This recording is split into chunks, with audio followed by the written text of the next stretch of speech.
Assalamualaikum warahmatullahi wabarakatuh. Kembali lagi bersama saya dan Jamil. Nah, jadi di dalam video kali ini saya akan menjelaskan mengenai apa itu analisis SWOT.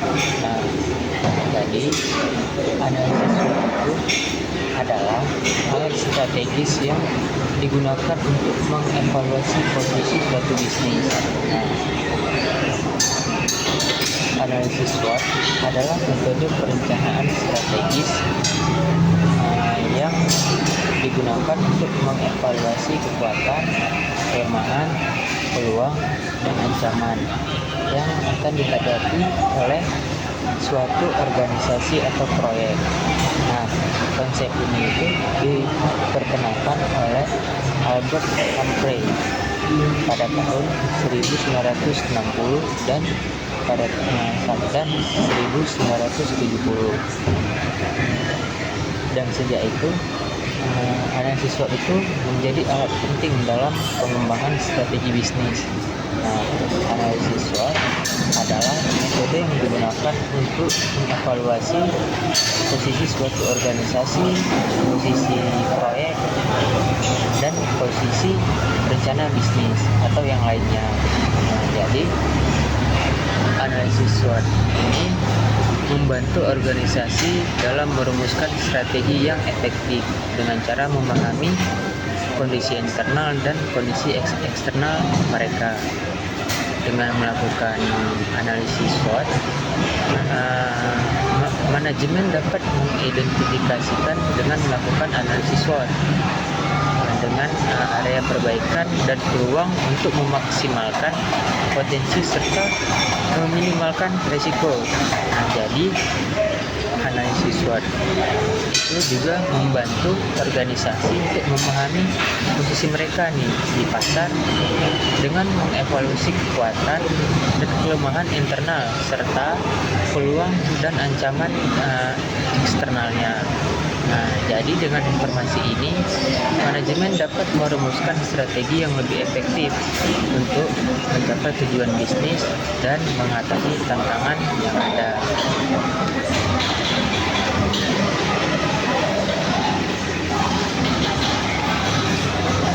Nah, jadi metode ini juga sering digunakan dalam perencanaan strategis untuk membantu pengambilan keputusan yang lebih baik. Analisis SWOT itu juga terdiri dari 4 komponen utama yang mencakup faktor internal dan faktor eksternal yang mempengaruhi kinerja suatu organisasi atau kinerja suatu bisnis. Nah, jadi faktor internalnya itu adalah dalam analisis SWOT itu merujuk pada elemen-elemen yang berasal dari dalam organisasi atau yang berasal dari dalam perusahaan yang dapat mempengaruhi kinerja dan strategi bisnis. Nah, faktor ini itu dia terdiri dari 2 komponen utama, yaitu kekuatan atau strength dan kelemahan, atau bisa disebut juga dengan weakness. Faktor eksternal dalam analisis SWOT itu mencakup elemen-elemen yang berasal dari luar organisasi, yang dapat mempengaruhi kinerja dan strategi bisnis. Biasanya faktor ini itu terdiri dari 2 komponen utama. Nah, yang pertama itu peluang atau bisa disebut juga dengan opportunities, dan ancaman atau bisa disebut juga dengan threat. Nah, dengan melakukan analisis terhadap faktor eksternal, organisasi atau perusahaan itu atau suatu bisnis itu dapat lebih siap untuk menghadapi tantangan yang ada di pasar dan memanfaatkan peluang untuk pertumbuhan jangka panjang. Nah, memahami faktor internal itu sangat penting. Alasannya karena itu dapat membantu manajemen dalam merumuskan strategi bisnis. Nah, dengan itu kita harus mengidentifikasikan kekuatan. Perusahaan dapat memanfaatkan aset dan kemampuan tersebut untuk mencapai tujuan bisnis. Nah, sebaliknya juga dengan mengetahui kelemahan, perusahaan juga dapat mengambil langkah-langkah perbaikan untuk untuk mengatasi masalah tersebut dan meningkatkan kinerjanya. Nah, memahami faktor eksternal juga sangat penting nih dari faktor internal. Nah, bagi organisasi dan bisnis atau perusahaan itu karena dapat memberikan berbagai manfaat yang strategis. Nah, pemahaman terhadap faktor eksternal tidak hanya membantu dalam pengambilan keputusan,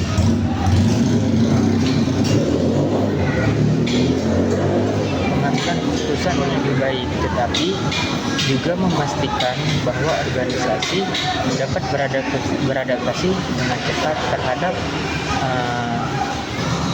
perubahan yang ada di lingkungan bisnis yang bisa disebut dinamis. Jadi di sini tuh ada beberapa komponen analisis SWOT. Analisis SWOT itu terdiri dari 4 elemen utama. Yang pertama itu ada strength atau kekuatan. Nah, kekuatan itu adalah atribut positif yang dimiliki oleh organisasi yang memberikan keunggulan kompetitif. Kekuatan itu juga merujuk pada keunggulan internal yang dimiliki organisasi seperti sumber daya, kemampuan yang unik, dan reputasi yang baik. Nah, kekuatan ini juga dia dapat memberikan keuntungan yang kompetitif di pasar. Nah, faktor internal juga merupakan faktor yang memberikan keuntungan kompetitif seperti teknologi canggih atau reputasi yang baik. Setelah itu kita harus identifikasikan kekuatan, mengidentifikasikan kekuatan. Nah, karena itu dapat membantu perusahaan kita merupakan mereka. Itulah naik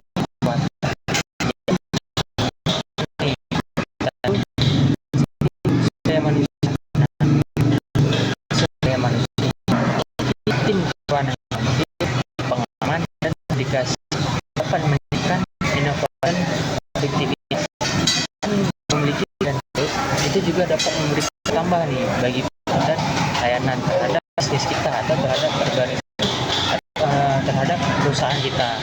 Nah, yang contoh kedua itu adalah reputasi merek. Nah, merek yang dikenal baik dan memiliki loyalitas pelanggan ataupun merek yang dikenal baik di pasar.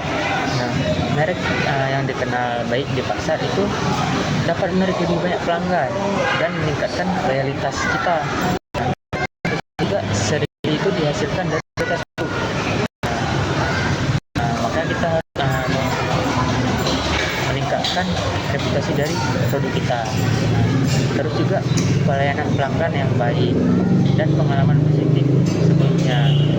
Jadi kita itu harus menjaga reputasi dari produk atau reputasi dari merek kita agar produk kita itu dapat memberikan kepuasan dari terhadap konsumen.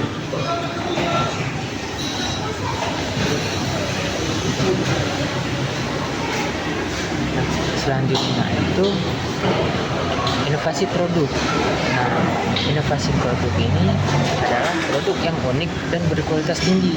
Nah, inovasi produk ini juga dapat perusahaan kita untuk kemampuannya untuk mengembangkan produk baru atau memperbaiki produk yang ada. Itu dapat memberikan keunggulan yang kompetitif di pasar.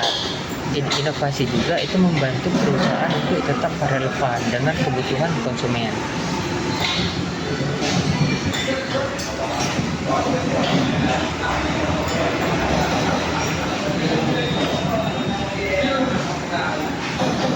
Nah, mungkin itu sedikit penjelasan mengenai inovasi produk. Nah, selanjutnya itu keuangan yang kuat. Nah, stabilitas finansial yang memungkinkan investasi dan pengembangan lebih lanjut. Nah, dia itu memiliki sumber daya keuangan yang cukup memungkinkan perusahaan untuk berinvestasi dalam pengembangan produk, dalam pengembangan pemasaran, dan dalam pengembangan ekspansi pasar. Nah, selanjutnya itu ada proses operasional efisien.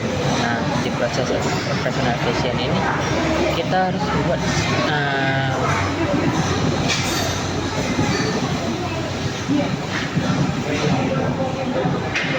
sistem proses yang telah teruji untuk meningkatkan produktivitas. Nah, terus untuk selanjutnya itu adalah teknologi yang canggih. Nah, penggunaan teknologi terbaru dalam produksi atau pelayanan dapat meningkatkan efisiensi operasional dan kualitas produk. Misalnya, optimalisasi proses produksi dapat mengurangi biaya dan waktu. Nah, selanjutnya adapun pentingnya untuk mengidentifikasikan kekuatan. Nah, di antaranya itu poin pertama itu strategi pemasaran. Nah, kekuatan dapat digunakan sebagai dasar untuk merumuskan strategi pemasaran yang efektif, menunjukkan keunggulan perusahaan kepada konsumen. Nah, yang kedua itu pengembangan produk. Nah, di sini itu memahami kekuatan memungkinkan perusahaan untuk fokus pada pengembangan produk yang memanfaatkan sumber daya terbaik mereka. Nah, itu ada keputusan investasi. Nah, mengetahui kekuatan itu juga membantu dalam pengambilan keputusan investasi, baik itu dalam hal pengembangan infrastruktur maupun dalam peningkatan kapasitas produksi. Jadi, dengan memahami dan memanfaatkan kekuatan internal, perusahaan atau bisnis kita itu dapat meningkatkan daya saingnya di pasar, serta dapat mencapai tujuan jangka panjang yang lebih efektif. Itu sedikit penjelasan mengenai kekuatan.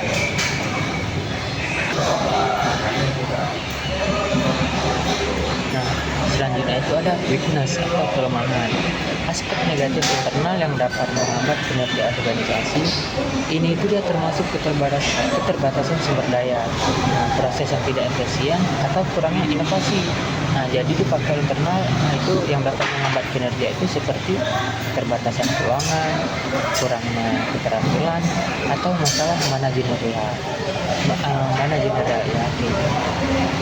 Dan kita itu harus memahami kelemahan ini karena itu sangat penting untuk mengidentifikasikan area yang perlu diperbaiki dan untuk merumuskan strategi yang lebih efektif. Nah, jadi berikut ini ada penjelasan lebih mendalam mengenai kelemahan sebagai faktor internal. Nah, yang pertama itu ada keterbatasan sumber daya. Nah, kurangnya modal atau teknologi yang diperlukan untuk bersaing. Bisa juga keterbatasan sumber daya manusia karena tidak cukupkan dalam jumlah atau keterampilan karyawan, dan itu dapat menghambat inovasi dan produktivitas di perusahaan. Nah, itu harus kita jaga baik-baik tuh. Nah, selanjutnya itu ada proses operasional yang tidak efisien. Nah, sistem yang lambat atau tidak efektif. Selanjutnya itu ada kurangnya pemasaran. Strategi pemasaran yang kurang tepat itu tidak bagus, makanya kita jadi strategi pemasaran yang tidak bagus itu untuk menjangkau pasar sasaran. Nah, jadi kita tuh harus kuat di bagian pemasarannya juga. Nah, selanjutnya itu keterbatasan keuangan. Nah, masalah dalam pengelolaan dana atau investasi. Jadi kita harus mencari solusi untuk keterbatasan keuangan kita. Apakah kita harus cari investor atau peminjaman dari bank. Nah, selanjutnya itu kurangnya infrastruktur. Nah, di infrastruktur ini adalah fasilitas atau teknologi yang tidak memadai, fasilitas atau sistem teknologi informasi yang ketinggalan zaman. Jadi kita juga harus meningkatkan infrastruktur dari perusahaan kita agar itu dapat memadai dan tidak ketinggalan zaman. Selanjutnya manajemen yang buruk. Nah, proses pengambilan keputusan yang tidak efektif atau kurangnya visi strategis. Jadi kita harus dapat memanage hal-hal yang ada di dalam perusahaan kita atau di dalam bisnis kita. Selanjutnya itu ada produk yang tidak diferensiasi. Nah, jadi produk atau layanan yang tidak memiliki keunggulan unik dibandingkan dengan pesaing dapat menyulitkan perusahaan untuk menarik pelanggan. Jadi kita itu di dalam perusahaan itu kita harus produk kita itu harus sudah diferensiasikan karena agar tidak sulit untuk kita menarik para pelanggan.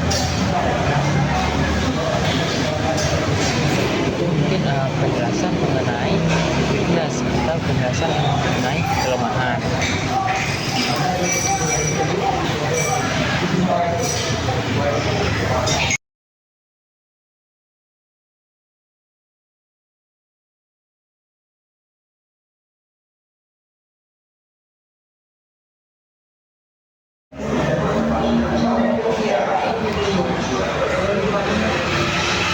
Nah, jadi selanjutnya itu ada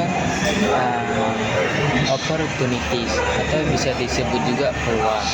Nah, faktor eksternal yang dapat dimanfaatkan untuk pertumbuhan atau pengembangan peluang ini mungkin muncul dari perubahan pasar, teknologi baru, atau tren sosial. Nah, peluang adalah kondisi positif di lingkungan eksternal yang dapat dimanfaatkan oleh organisasi untuk meningkatkan kinerja dan pertumbuhan. Faktor eksternal yang dapat dimanfaatkan untuk pertumbuhan itu seperti tren pasar yang menguntungkan atau perubahan regulasi yang mendukung. Nah, itu contohnya itu tren pasar baru, permintaan yang meningkat untuk produk ramah lingkungan, munculnya permintaan untuk produk atau layanan baru seperti produk ramah lingkungan. Contohnya itu ada perubahan regulasi, kebijakan pemerintahan yang mendukung industri tertentu seperti insentif pajak untuk perusahaan yang berinvestasi dalam teknologi hijau. Contoh selanjutnya itu ekspansi pasar. Nah, di kesempatan untuk memasuki pasar baru atau segmen pasar yang belum tergarap. Contoh terakhir itu dari opportunities yaitu tren pasar baru. Nah, itu permintaan meningkat untuk produk ramah lingkungan. Nah, jadi itu ada beberapa contoh dari faktor eksternal dari opportunities atau peluang.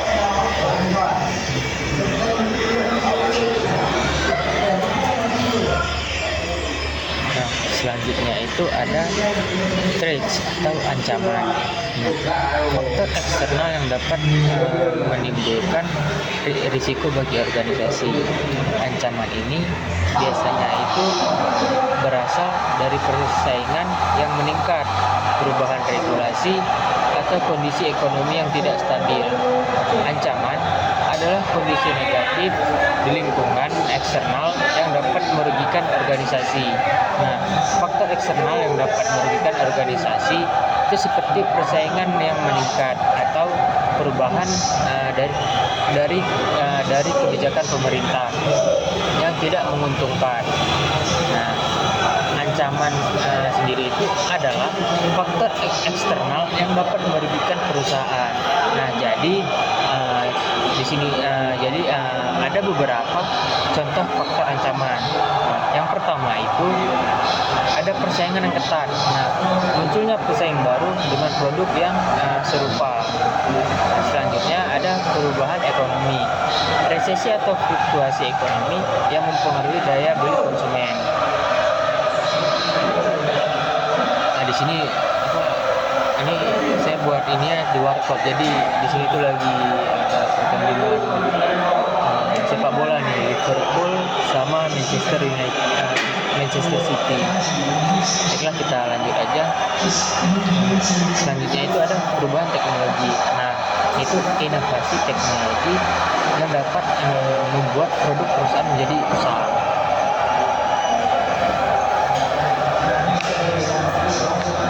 Jadi kita harus hati-hati di dalam melakukan perubahan teknologi. Selanjutnya ada perubahan preferensi konsumen. Nah, pergeseran dalam kebutuhan dan keinginan konsumen yang dapat membuat produk atau layanan perusahaan menjadi kurang relevan. Selanjutnya itu ada perubahan preferensi konsumen. Nah, pergeseran dalam kebutuhan dan keinginan konsumen yang dapat membuat produk atau layanan perusahaan itu menjadi kurang relevan.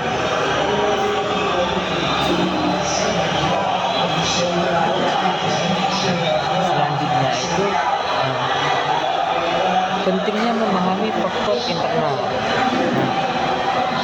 Memahami faktor internal dalam suatu bisnis itu sangat penting dikarenakan itu dapat memberikan wawasan mendalam tentang kemampuan dan keterbatasan perusahaan.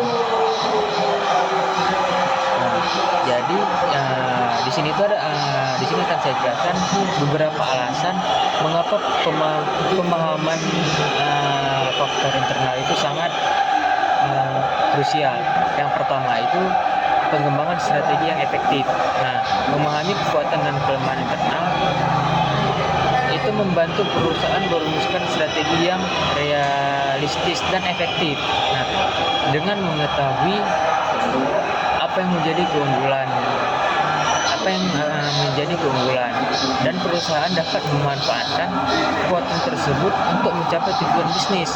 Sebaliknya juga, dengan mengenali kelemahan, perusahaan juga dapat merencanakan perbaikan yang diperlukan untuk meningkatkan kinerja.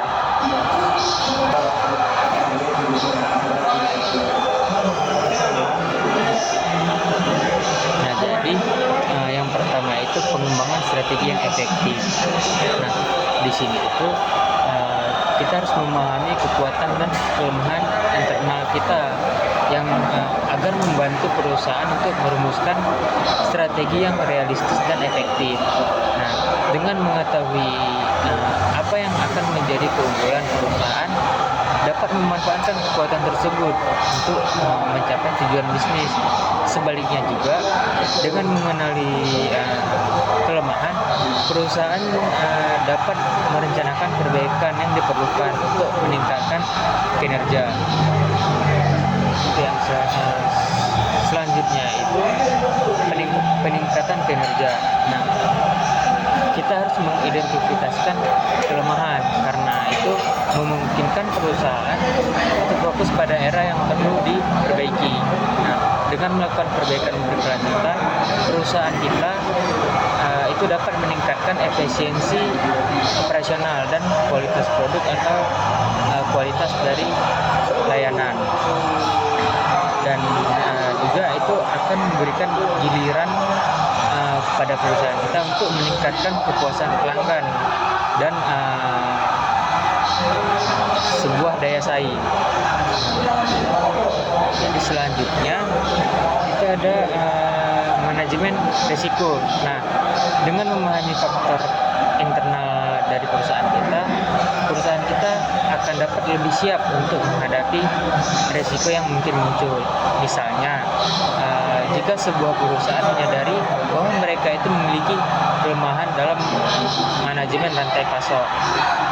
Nah, jadi mereka itu dapat mengambil langkah-langkah yang proaktif untuk memperkuat sistem tersebut sebelum menghadapi masalah yang lebih besar.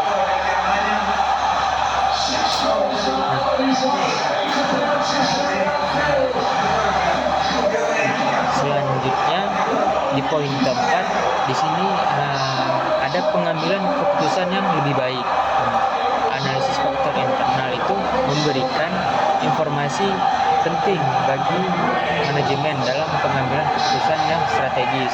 Nah, ketika manajemen memahami posisi internal perusahaan, mereka itu dapat membuat keputusan yang lebih tepat terkait dalam investasi, baik itu dalam pengembangan produk atau baik itu dalam mengalokasikan sumber daya, baik itu dari sumber daya alam atau dari sumber daya manusianya. Nah, di poin kelima itu ada meningkatkan daya saing. Nah, dengan memahami kekuatan internal perusahaan kita itu dapat menunjukkan keunggulan mereka itu di pasar. Nah, ini juga itu memungkinkan mereka untuk bersaing lebih efektif dengan pesaing yang menarik lebih banyak pelanggan.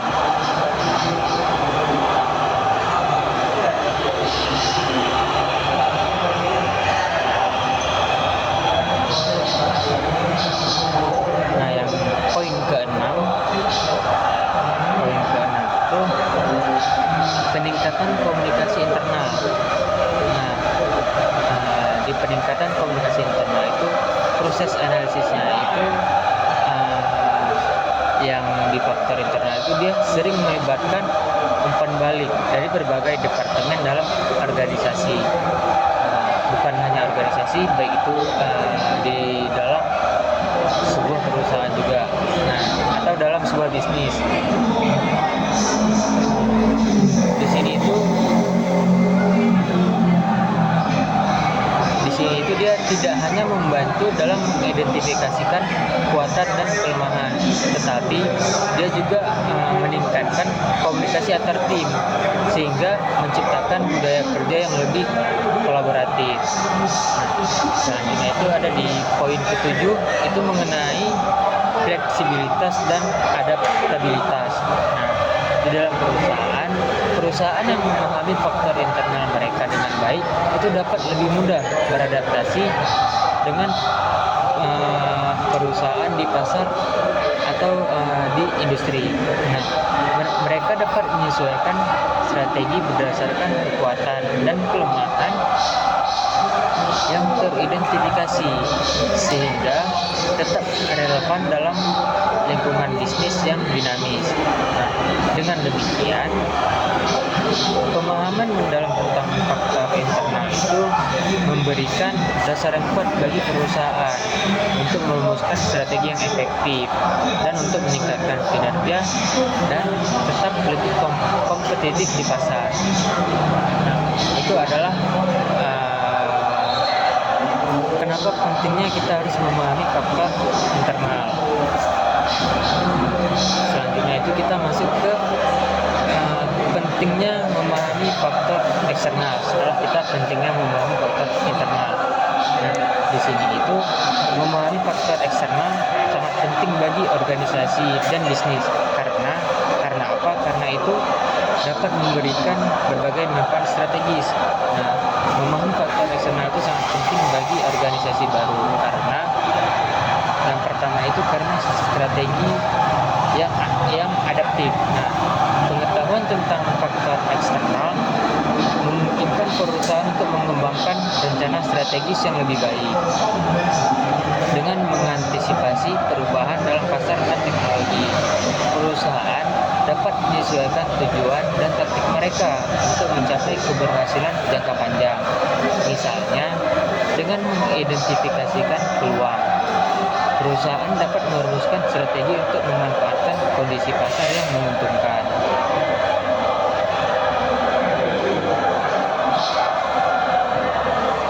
Selanjutnya, manajemen risiko. Di manajemen risiko ini kita harus mengidentifikasikan ancaman dari lingkungan eksternal karena dapat membantu perusahaan dalam mengurangi risiko. Dengan memahami potensi tantangan seperti perubahan perilaku konsumen atau fluktuasi ekonomi, perusahaan kita juga dapat mengembangkan rencana kontingensi untuk menghadapi situasi tersebut. Dengan mengetahui ancaman, perusahaan dapat mengembangkan rencana mitigasi untuk mengurangi dampak negatif terhadap kinerja mereka. Selanjutnya itu pengambilan keputusan yang tepat. Dengan memahami faktor eksternal seperti tren pasar, perubahan regulasi, dan preferensi konsumen, perusahaan itu dapat membuat keputusan yang lebih informasi dan lebih relevan. Ini dapat membantu dalam merumuskan strategi yang sesuai dengan kondisi pasar saat ini.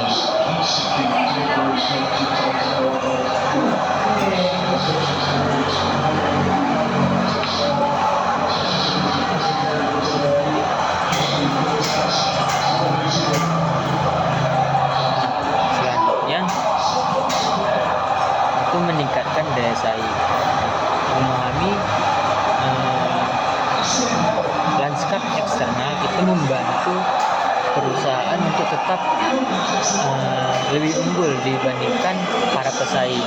Nah, dengan cara memprediksi pergeseran industri dan permintaan pelanggan, perusahaan kita dapat menawarkan nilai unik kepada pelanggan dan membedakan diri dari para kompetitor. Selanjutnya, di poin selanjutnya itu ada inovasi dan adaptabilitas. Nah, perusahaan yang memahami pengaruh eksternal, dia itu lebih siap untuk berinovasi dan beradaptasi dengan cara mengikuti perkembangan teknologi dan tren sosial. Nah, mereka dapat menyesuaikan produk atau layanan agar tetap lebih relevan dengan kebutuhan konsumen atau para pelanggan. Nah, dengan melakukan analisis terhadap faktor eksternal, organisasi dapat lebih siap menghadapi tantangan di pasar dan memanfaatkan peluang untuk pertumbuhan jangka panjang. Nah, selanjutnya itu mengenai manfaat dari analisis SWOT. Manfaat analisis SWOT dalam bisnis itu melakukan manfaat analisis SWOT dalam bisnis itu ada berbagai manfaat. Nah, antara lainnya itu yang poin pertama manfaatnya itu identifikasi strategis. Nah, itu membantu manajemen dalam merumuskan strategi berdasarkan pemahaman mendalam tentang kekuatan dan kelemahan internal serta peluang dan ancaman dari eksternal. Nah, di poin kedua itu pengambilan keputusan. Nah, memberikan informasi yang diperlukan untuk membuat keputusan strategis seperti pengembangan produk baru atau ekspansi pasar. Nah, pengambilan keputusan strategi juga dapat membantu manajemen dalam memahami kondisi saat ini dan menentukan langkah ke depan. Poin ketiga itu ada manajemen risiko. Nah, di sini dia memudahkan kita untuk mengidentifikasikan risiko dan pengembangan strategi mitigasi untuk menghadapi ancaman serta identifikasi risiko dan peluang juga dapat membantu perusahaan bersiap menghadapi tantangan dan memanfaatkan peluang di pasar. Dan di poin yang keempat itu ada peningkatan kinerja. Nah, di sini itu mengoptimalkan penggunaan sumber daya dengan memfokuskan pada kekuatan dan peluang serta memperbaiki kelemahan. Di poin yang kelima itu ada peningkatan efisiensi. Nah, itu memungkinkan perusahaan untuk memperbaiki kelemahan internal dan meningkatkan operasional. Nah, jadi selain memiliki manfaat, analisis SWOT itu juga memiliki keterbatasan. Di antaranya itu ada sifat yang subjektif. Nah, hasil dari analisis SWOT itu dia seringkali bergantung pada perspektif dari tim yang melakukan analisis dan tidak memberikan solusi langsung. Nah, di SWOT ini juga kenapa dia tidak memberikan solusi langsung itu karena dia itu hanya memberikan gambaran kondisi, bukan langkah-langkah strategis yang konkret. Dan selanjutnya tidak mempertimbangkan prioritas. Nah, di analisis SWOT itu tidak membantu dalam memprioritaskan kekuatan, kelemahan, peluang atau ancaman mana yang harus ditangani oleh perusahaan itu terlebih dahulu. Nah, jadi itulah keterbatasan dari analisis SWOT. Nah, jadi itu harus pintar-pintar dari si perusahaan ini dalam mengambil langkah ke depannya.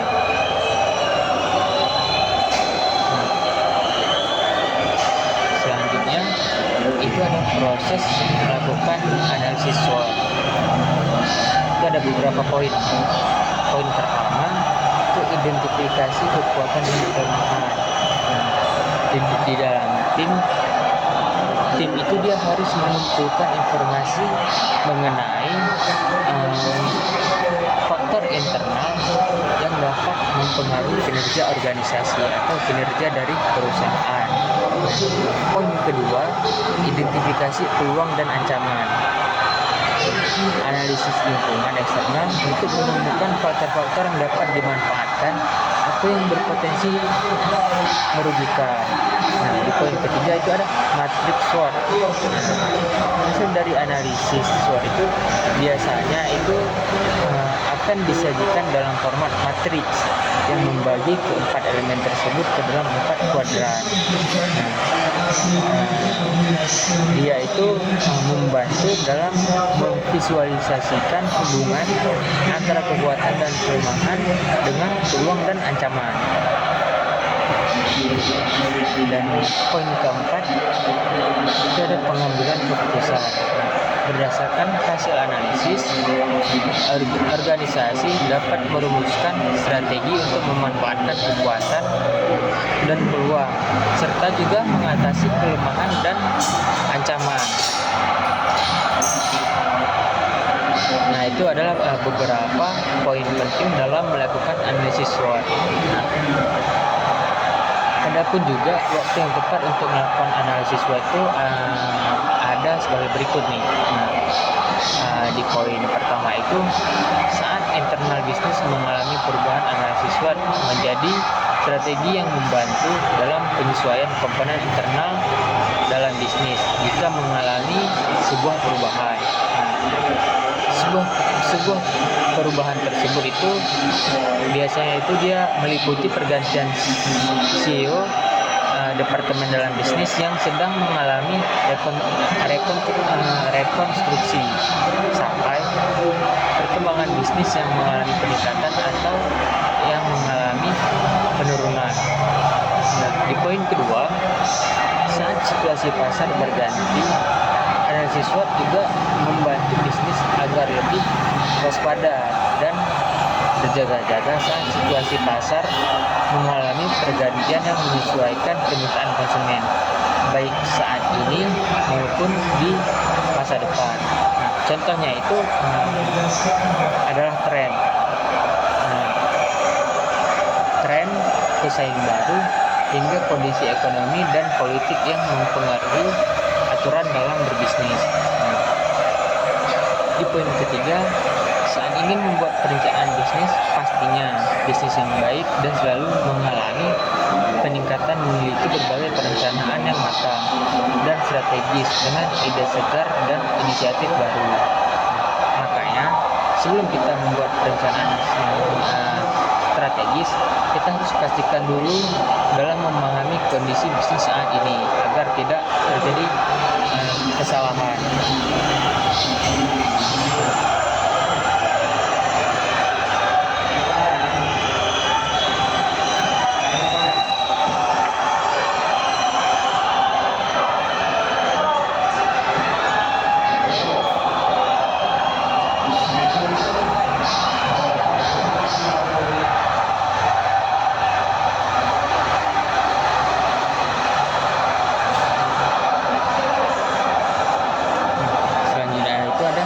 Matriks SWOT.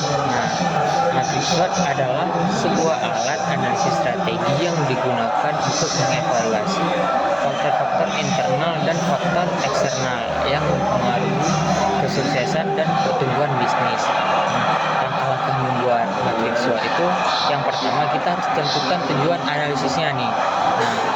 Kita harus mulai dengan menjawab pertanyaan apa yang ingin saya capai.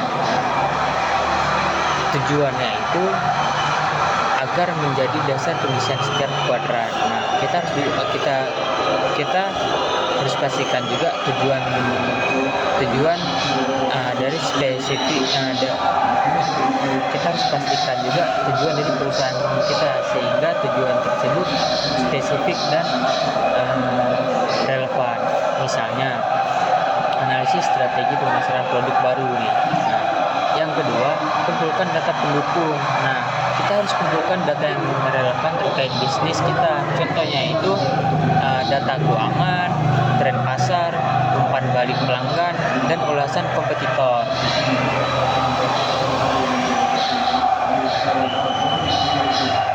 Nah, yang ketiga itu ada identifikasi kekuatan. Istilah kuadran pertama dengan faktor internal yang memberikan keunggulan kepada bisnis kita. Ada contohnya itu ada beberapa. Yang pertama, produk berkualitas tinggi, tim yang sulit dan berpengalaman, dan lokasi yang strategis. Yang keempat, kita harus tulis weakness atau bisa disebut juga dengan kelemahan. Kita harus catat nih kelemahan internal yang dapat membatasi kemampuan bisnis kita. Contohnya itu yang harus kita catat itu kurangnya sumber daya manusia dan kurangnya sumber daya alam kita, serta modal yang terbatas dan teknologi yang kurang up to date. Nah, yang kelima, kita harus melakukan analisis peluang atau analisis opportunities. Kita harus mengidentifikasikan peluang eksternal yang dapat dinikmati oleh bisnis kita. Contohnya itu tren pasar yang naik daun, kemitraan potensial dengan bisnis yang lain, atau adanya teknologi baru yang mendukung efisiensi dari perusahaan kita. Nah, yang keenam, kita harus perhatikan ancaman juga atau bahasa Latinnya itu threats. Kita harus waspadai ini ancaman eksternal yang dapat membahayakan bisnis atau yang dapat membahayakan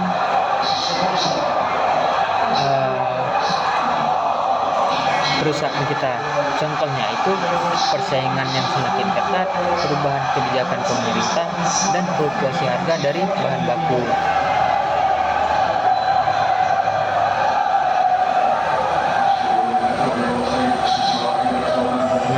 Selanjutnya itu strategi implementasi hasil matrix SWOT. Setelah matrix SWOT selesai dibuat, kita dapat menggunakan strategi hasil dari matrix SWOT ini untuk sebagai berikut. Yang pertama itu ada S2. S2 itu adalah your strength to seize opportunities. Nah, di situ kita gunakan kekuatan untuk memanfaatkan peluang. Contohnya, jika kita memiliki identitas brand yang kuat dan tren kinerja meningkat, maka aktivitas merek bulanan dapat meningkatkan penjualan. Nah, yang selanjutnya itu ada WO, yaitu overcome your weakness by using opportunity.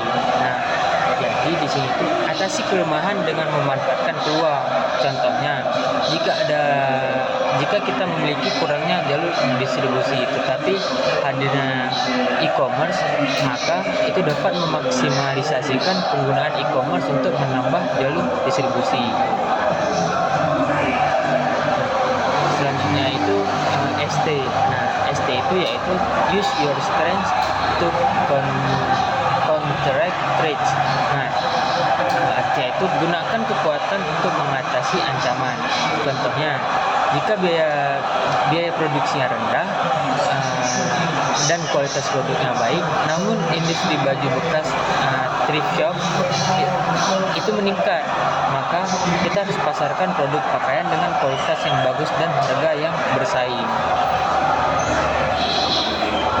Selanjutnya di kuadran selanjutnya itu ada WT, yaitu weaken your weakness while countering threats. Nah, artinya itu atasi kelemahan sekaligus hindari ancaman. Nah, contohnya itu jika tim marketing belum mumpuni dan budaya pakaian casual kantor meningkat, maka pekerjaan tim marketing kita yang mengerti tren terkini itu dapat membantu.